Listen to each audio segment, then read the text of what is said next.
Des masques, comme au carnaval. Mais c'est bien l'odeur du sang, le bruit des armes, le goût de la peur qui envahissent le pays au milieu des années 80. Vendredi 27 septembre 85, au Deleuze de Braine-l'Alleud. On fait tranquillement ses courses du week-end lorsque surgissent des hommes lourdement armés. Ils tirent partout, n'importe où.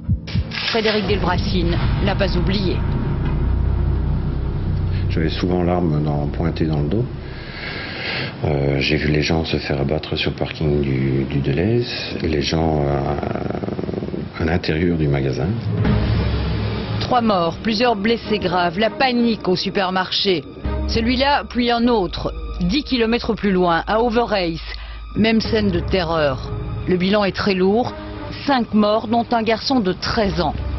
La peur s'installe. Le soir, les supermarchés se vident. Des tireurs d'élite prennent place sur le toit de certains d'entre eux et cela n'empêche rien.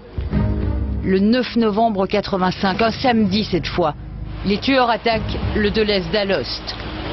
Une caissière ne réagit pas assez vite. Elle est abattue à bout portant. Elle sera l'une des 8 victimes de ce sinistre soir de novembre. Là, justement, quand j'étais là, ils ont commencé à tirer partout, les balles flottaient comme ici, partout, hein, les balles. À l'issue de cette attaque, les tueurs du Brabant disparaissent, à tout jamais.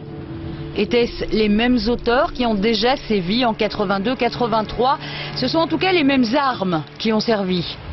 Au Havre, en septembre 82, l'armurier de Caise est attaqué dans son commerce. Un policier s'interpose, il est abattu froidement. Quelques jours plus tôt, à Maubeuge, un policier avait lui aussi été pris pour cible. C'est la première attaque attribuée à la bande. Puis les crimes s'enchaînent. Bercel en décembre 82, Mons, Genval où un premier Deleuze est visé avant celui d'Uccle. À Halle, les tueurs s'en prennent à un Colruyt. À Tamise, ils visent un fabricant de gilets pare-balles. À Nivelles, l'attaque du Colruyt en septembre 83 reste l'une des plus incompréhensibles. 3 morts pour du café, des pralines et des bidons d'huile. C'est là qu'on les baptise les tueurs fous du Brabant wallon.